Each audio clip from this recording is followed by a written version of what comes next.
Ready sir. Okay sir. కొద్ది మీ సైడ్కి ఉంటే అతను లోపలికి వస్తారు. రండి.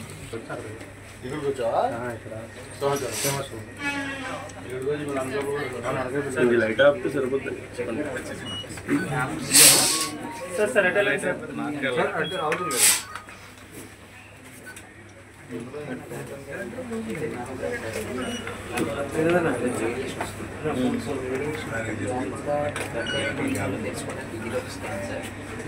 ఇది బాధ కదా.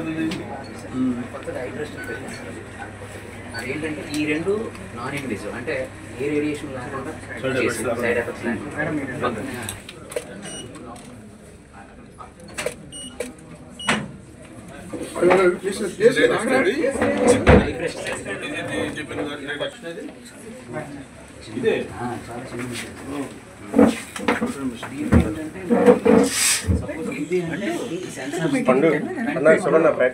కెమెరా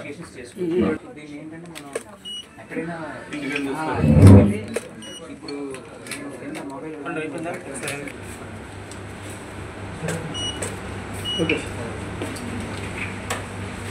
సో ప్రిలిమినరీగా ఎవరైనా ఛార్జ్ చేస్తే ఫ్రీగా చేస్తారు.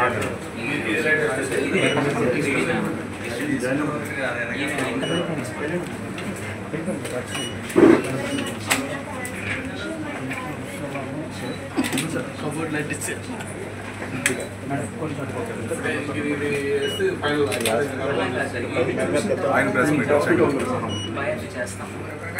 అక్కడ నుంచి చిన్న డౌట్ వస్తే బయాప్సీ చేస్తాం. బయాప్సీ వచ్చిన తర్వాత ఇన్ఫర్మేషన్ రాగానే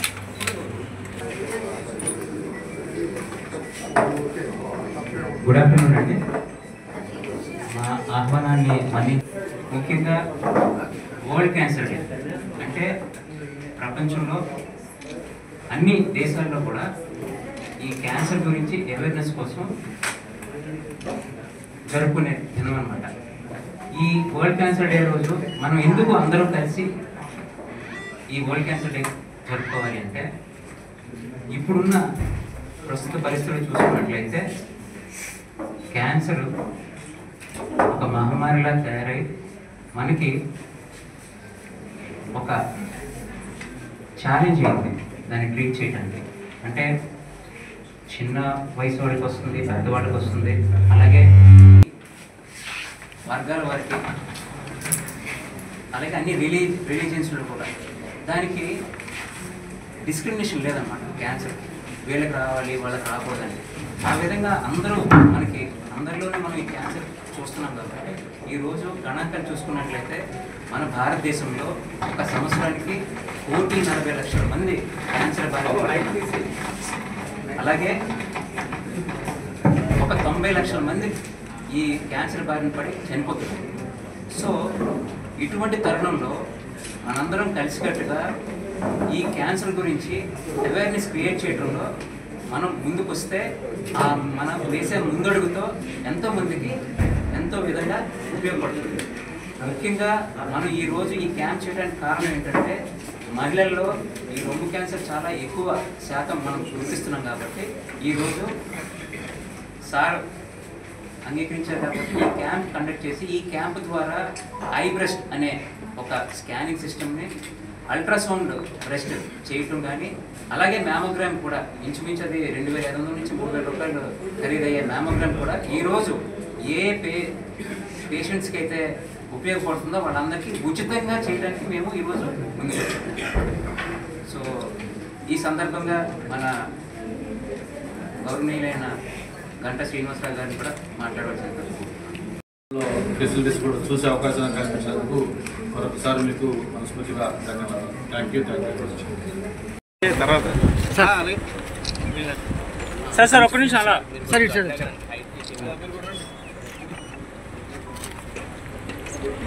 అది మెయిన్ నీది. ఓకే సార్ ఇక్కడ చెప్పండి.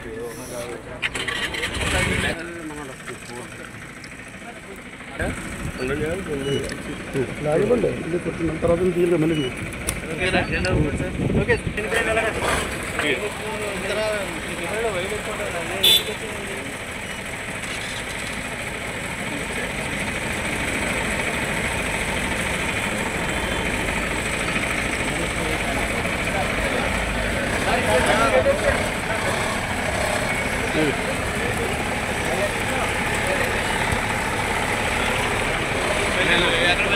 గారు అలాగే సుబ్రహ్మణ్యం గారు సందర్భంగా ఒమేగా హాస్పిటల్కి ఇన్వైట్ చేశాం. ఇప్పుడే ఏదైతే టెస్టింగ్ సంబంధించిన కొన్ని ఎక్విప్మెంట్లు కూడా ఇనాగ్రేట్ చేసి ఇక్కడ రావడం. ఇప్పుడే డాక్టర్ గారు చెప్పారు క్యాన్సర్ యొక్క స్టేటస్ ఏంటి, ఇప్పుడు ఎలాగైతే అది దానికి బాగలేదు, ఏజ్ కానీ, జెండర్ కానీ, లేకపోతే కాస్ట్ కానీ, లేకపోతే రిలీజియన్ కానీ, లేకపోతే డబ్బులు ఉన్నోళ్ళు పేదవాళ్ళు ఇట్లా ఏది లేని అందరికి కూడా ఈరోజు దీని ఎఫెక్ట్న పడుతున్న పరిస్థితి వస్తాం. అయితే ఎందుకు అసలు వాళ్ళు క్యాన్సర్ డే ఇట్లా మనం చేసుకోవాలి, ఏంటి దీని మీద అవగాహన ఎందుకు పెంచుకోవాలని కూడా ఒకసారి ఆలోచిస్తే, మన జీవన విధానం ఏదైతే లైఫ్ స్టైల్ ఉందో ఆ లైఫ్ స్టైల్లో కొంచెం మనం దాన్ని ఆల్టర్ చేసుకుంటే దీన్ని ప్రివెంట్ చేయొచ్చు కొంతవరకు అనేది మా డాక్టర్స్ ఎక్స్పర్ట్స్ చెప్తున్న అభిప్రాయం. ఫస్ట్ డిసీజ్ రాకుండా ఏం జాగ్రత్తలు తీసుకోవాలి, వచ్చిన తర్వాత డయాగ్నోసిస్ ద్వారా వెళ్ళి డిటెక్షను, వన్స్ డిటెక్ట్ అయిన తర్వాత దానికి ప్రాపర్ ట్రీట్మెంట్, వీటిలో ప్రజలకు ఒక అవగాహన కల్పించాలి. ఏదైనా ఒక టైమ్లీ నిర్ణయం తీసుకోకుండా దాన్ని నెగ్లెక్ట్ చేస్తే దాని రిఫ్లికేషన్ చాలా సివియర్గా ఉంటుంది. ఎస్పెషలీ క్యాన్సర్కి సంబంధించి కొన్ని మనం అవాయిడ్ చేయాలి. బట్ కొంత జాగ్రత్తలు తీసుకుంటే డెఫినెట్గా వాటికి కొంచెం దూరంగా ఉండేదని కూడా బాధ్యత. అంటే నేను ఫ్రెండ్స్తో మాట్లాడుతున్నప్పుడు అనేవాళ్ళు, మీరు చెప్పినట్టుగా టొబాకోను, లేకపోతే ఈ పాను, గుట్కా, లేకపోతే ఆల్కహాలు, లేకపోతే ఇంకా వేరే స్పైసెస్ ఇట్లా కొన్ని మనం అవాయిడ్ చేయమని చెప్తుంటాం. మనం ఇవన్నీ చేసి చాలా సిస్టమేటిక్ లైఫ్ ఉన్నా కూడా కొంతమంది క్యాన్సర్ అటాక్ అవ్వచ్చు. బట్ మెజారిటీ ఛాన్సెస్ ఇవన్నీ ఏదైతే ఉంటాయో వాటిని అవాయిడ్ చేసుకుంటే కొంత వీటికి దూరం అనేది ఉండొచ్చు అనేది మన డాక్టర్స్ వాళ్ళు ఒక ఈ రీసెర్చ్ ప్రకారం సైంటిఫిక్గా చెప్తున్న ఇన్ఫర్మేషన్. అది ఒకటి లైఫ్ స్టైల్లో మార్పులు చేసుకోండి. అలాగే రెగ్యులర్ చెకప్స్. ఇప్పుడు ఈరోజు ఒమేగా హాస్పిటల్ ఆధ్వర్యంలో డాక్టర్ గారు ఈ మొబైల్ ఈ టెస్టింగ్ కూడా పెట్టారు. అంటే హాస్పిటల్ దాకా వచ్చి ఇక్కడ చేసుకోకపోయినా మీ దగ్గరికి నేరుగా అది తీసుకొచ్చి అది ఎక్విప్మెంట్ ద్వారా కూడా టెస్ట్ చేసే సిస్టమ్ పెట్టారు. తర్వాత వన్స్ అది ఐడెంటిఫై అయిన తర్వాత దానికి ప్రాపర్ ట్రీట్మెంట్, దానికి క్యూమో ఇస్తారా, రేడియేషన్ ఇస్తారా, లేదు సర్జరీ చేస్తారా, లేదు ఇంకేమైనా వేరే మెడిసిన్ ద్వారా అవుతుందా ఏంటనేది డాక్టర్స్ డిసైడ్ చేసి వాళ్ళు దాన్ని చేస్తారు. కాకపోతే ఏంటంటే ఈరోజు మనకి ఇదివరకు జనరల్గా క్యాన్సర్ అంటే మన మెడ్రాస్ అడయాలో ఒకటి గుర్తొచ్చేది. హాఫ్ లైట్ మనకి హైదరాబాద్లో Basavarao Tarakam hospital, cancer hospital ఒకటి ఈ మధ్య పాపులర్ అవుతుంది. అట్లాగే వైజాగ్ అనేసరికి మనకి ఒమేగా కానీ, లేకపోతే మన టాటా మెమోరియల్ వాళ్ళు కానీ, లేకపోతే హెచ్సిజీ పెట్టిన వాళ్ళే కానీ, ఇట్లా రకరకాల హాస్పిటల్స్ ఉన్నాయి. ఇవి ఎన్ని ఉన్నా కూడా ఇంకా ఈరోజు క్యాన్సర్ దానికి సంబంధించి ఇంకా ఎక్కువ మందికి ఈ బారిన పడతా ఉన్నారు. దీన్ని మనం మెడికల్ ఫెసిలిటీస్ కూడా అందించలేకపోతాం అని చెప్పాలి. అయితే ఇక్కడ ఒక చిన్న ఉదాహరణ కూడా మీకు రీసెంట్గా ఒక ఓటీటీలో మూవీ కూడా వచ్చింది మంచిది. ఉంటే ఎలా ఉంటుంది, ఇటువంటి డిసీజ్ అయినా ఎట్లా ఓవర్కమ్ కావచ్చో కూడా దాంట్లో చూపించారు. మనకు కూడా తెలుసు చాలామంది సెలబ్రిటీస్, మరి మనీషా కొయిరాలా కావచ్చు, సోనాలి బింద్రే, లేకపోతే మనకి గౌతమి హీరోయిన్, మనకి క్రికెట్ ప్లేయర్ యువరాజ్ సింగ్, ఇట్లా చాలామంది మనం అంటే వాళ్ళ పేర్లు ఎందుకు చెప్పారంటే అందరికీ తెలుస్తుంటారు కాబట్టి, నోటెడ్ కాబట్టి. వాళ్ళందరూ కూడా క్యాన్సర్ ఎఫెక్ట్ అయ్యి మళ్ళీ దాని నుంచి కోలుకొని ఒక సాధారణ స్థితికి, అంటే వాళ్ళు ఏదైతే కెరీర్ ఉందో ఆ కెరీర్ని కంటిన్యూ చేస్తూ బ్రహ్మాండంగా లైఫ్ లీడ్ చేస్తున్న వాళ్ళు ఉన్నారు. కాబట్టి ఆ సంకల్పం, ఆ స్ట్రాంగ్ విల్ పవర్ తోటి మరి డాక్టర్స్ చెప్పిన ప్రిస్క్రిప్షన్ తీసుకుంటూ కరెక్ట్గా ఫాలో అయితే దీన్ని మ్యాక్సిమం దీని ఎఫెక్ట్స్ని రిడ్యూస్ చేయొచ్చు, సాధారణ లైఫ్ లీడ్ చేయొచ్చు. ఇప్పుడు కూడా తెలియజేసుకుంటూ నేను ప్రత్యేకించి రవిశంకర్ గారికి మనస్ఫూర్తిగా అభినందన తెలియజేస్తా ఉన్నాను. ఎందుకంటే బయట పబ్లిక్లో ఇంప్రెషన్ ఏంటంటే క్యాన్సర్ అనేది వస్తే అది క్యూరబుల్ కాదేమో, ఇంకా అది క్యాన్సర్ అంటే ప్రాణాలు పోవటమేమో అనే ఒక ఆందోళన కూడా కామన్ మ్యాన్లో ఉంది.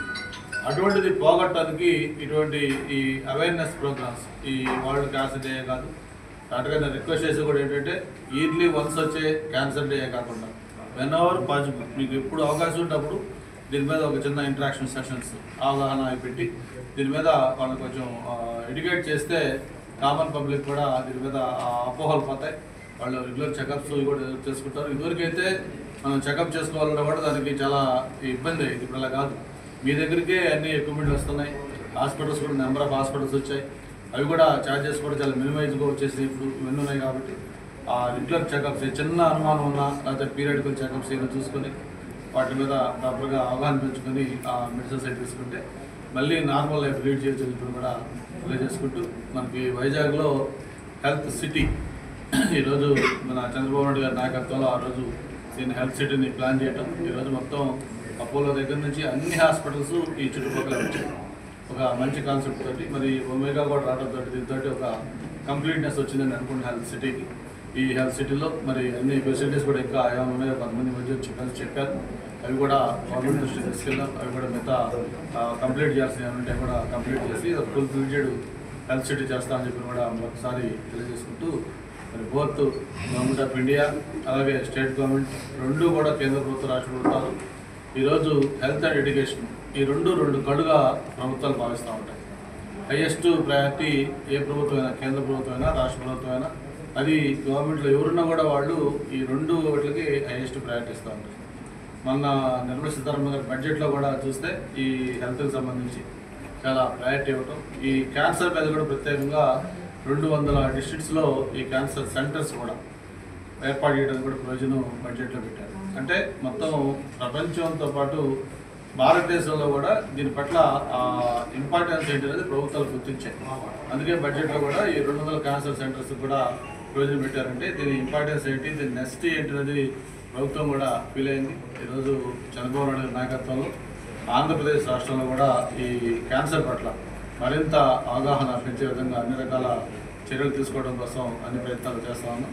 ఈ సందర్భంగా ఒమేగా హాస్పిటల్ వాళ్ళ యొక్క కృషిని కూడా అభినందిస్తూ మరొకసారి మా రవి గారికి అలాగే సుబ్రహ్మణ్యం గారికి వాళ్ళ టీం మెంబర్స్ అందరూ కూడా డాక్టర్స్ మొత్తం ఆంకాలజిస్టులు అందరూ చాలామంది డాక్టర్స్ ఉన్నారు. మా అనుష కూడా ఇక్కడ వచ్చిందని చెప్పారు. మొత్తం వీళ్ళందరూ కూడా మనస్ఫూర్తిగా అభినందనలు తెలియజేసుకుంటూ